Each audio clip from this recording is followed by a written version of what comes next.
did it together. And we had the first ever symposium on Baghdadi Jews in India. So it was a historic day. It was a historic day mainly thanks to this museum. Professor Shmuel Moreh, Dr. Yehuda, Ranit, Limor, you've been wonderful, and your teams and people who helped you. And this could not have been done without this museum. And it couldn't have been done without all you in the audience. At one time when I was sitting over there at the beginning, I of course counted. Well, I counted in one go 140 people. But there was also people moving around. So in the course of the day, certainly more than 150 people. Who would ever have thought 150 people interested in the Baghdadi Jews in India would sit in one room? It's amazing. So this has been historic. It's been the first pioneering conference, and it had some very interesting features. First of all, academically, it certainly contributed to saying fairly and squarely what some researchers like Zahra and Asher have been known for years, that the Baghdadi Jews, like Charles Sapir has been doing, the Baghdadi Jews are worth studying academically. They're worth writing about. And this is an important thing to say, because until now, there have been a lot of books on the Baghdadi Jews in India, and it's most interesting. The Baghdadi Jews have actually created their own genre of writing. And this genre is reflected in personal recollections. So there are many books. I told you they never bear a grudge. They never write what terrible fate they had. They're really adapted well to their new host society. But when in the diaspora, many Jews, this is not just one or two, many of them from Australia, from England, have written these recollections of the good old life with the servants and how the ayah used to walk with them and used to prepare their food and the lunch boxes and everything that you remember, and the tennis and the clubs and the summer houses in Darjeeling and all this stuff. And a lot of people are writing very similar personal recollections, and they have this tremendous need to write this. For me as an anthropologist, these recollections are extremely interesting, and we can create something from it. However, beyond the two wonderful researchers whom I just mentioned just now, there are a few academic researchers on Baghdadi Jews. Now the hope is that after this conference, there will be many Baghdadi researchers, and many researchers on Baghdadi Jews in India. The hope is that we will actually publish some of the lectures in a peer-reviewed book with a reputable publishing house abroad, you know, one of these university presses. And we hope that way it will establish the field as an academic field for the first time, and also bring the story, not the narrative of Baghdadi Jews, to a wider audience. So academically, this has been a very interesting conference. Socially, it's been a ball. It's just been amazing. All these people suddenly saying, oh my gosh, you're my neighbor in Bombay, and oh, I knew you from Calcutta and all this stuff, and I haven't seen you for 20 years, and what you're doing in Australia, and why, when did you leave Israel, and where are you, and where are you? And we're...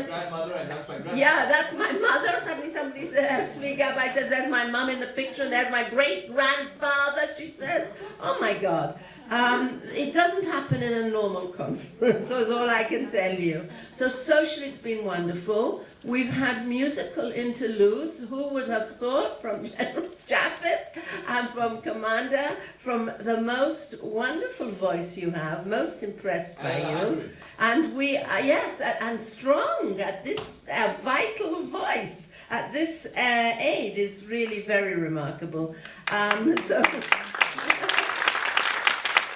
We've had a musical interlude here. We've had a musical interlude by a pure musician here, Dr. Manasseh, who's absolutely, we're just enchanted. He only sang about 2 or 3 songs, but we were just aghast at the way that you're all gasping at the way you were singing. And we've had other interludes which have been quite fascinating. The photographs have been wonderful. What people call iconography these days was really, really exciting. I point out that the conference was interdisciplinary, which is always a good ingredient for a conference. There was no monolithic academic subject, and it certainly wasn't boring. We had people from history, that's Maisie Maya and Nissim Moses, in fact. We had people from international relations, like Professor Svi Ben-Benit, who came all the way from New York. We had the geographical history, or historical geography, I never know which way to put it, from Charles Sapir.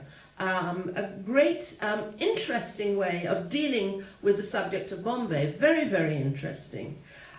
We had, I know that Mayu trained in anthropology, wherever you are, but the paper you gave, excellent paper, was actually in strategy. It was very, very interesting, the way you analyzed this.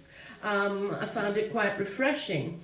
And we had different disciplines like gender studies. Miguel, that's gender studies, what you're doing. We have architecture, Jay Waronker. We have ethnomusicology. I know I'm so frightened to say Sarah. I'm say it always wrong. Sarah Manasseh, who's the ultimate ethnomusicologist. And we have literature, Dr. Svi Yehuda, Professor Shmuel Moreh. And then we have finally this field that I have just learned about today called humanistic digitalization. Is that? Digital humanities. Oh, digital humanities, the other way around. Digital humanities, folks. I mean, this is your new field, digital humanities, by the most wonderful lecturer and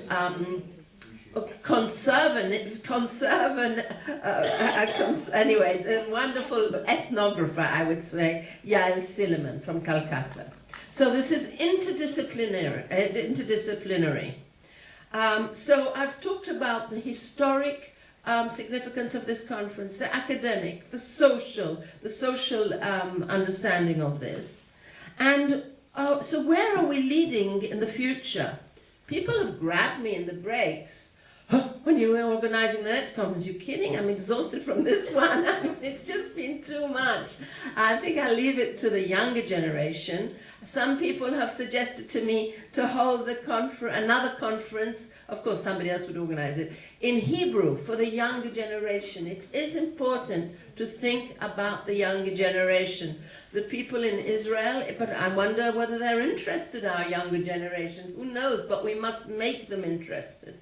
And we must make it on a time when they're not working. And, something like Chol HaMoed Sukkot or something is always a good time to have another reunion. But I think that it is important the younger generation would know of the contribution that Baghdadi Jews made to India. Of course, the museum itself has its own designs. I'm sure that they're interested in the future in curating an exhibition on the Baghdadi Jews in India. What I was suggesting in the first place, the focus on India. And that will be a challenge for the future. All of you have got together to make this day really, really special for me. I'm an outsider, but I've been an outsider I've been in this game for more than 40 years. I've been part on the peripheries of the Baghdadi community. Every time I went to India, I was always a guest in a Baghdadi household, particularly for Shabbat.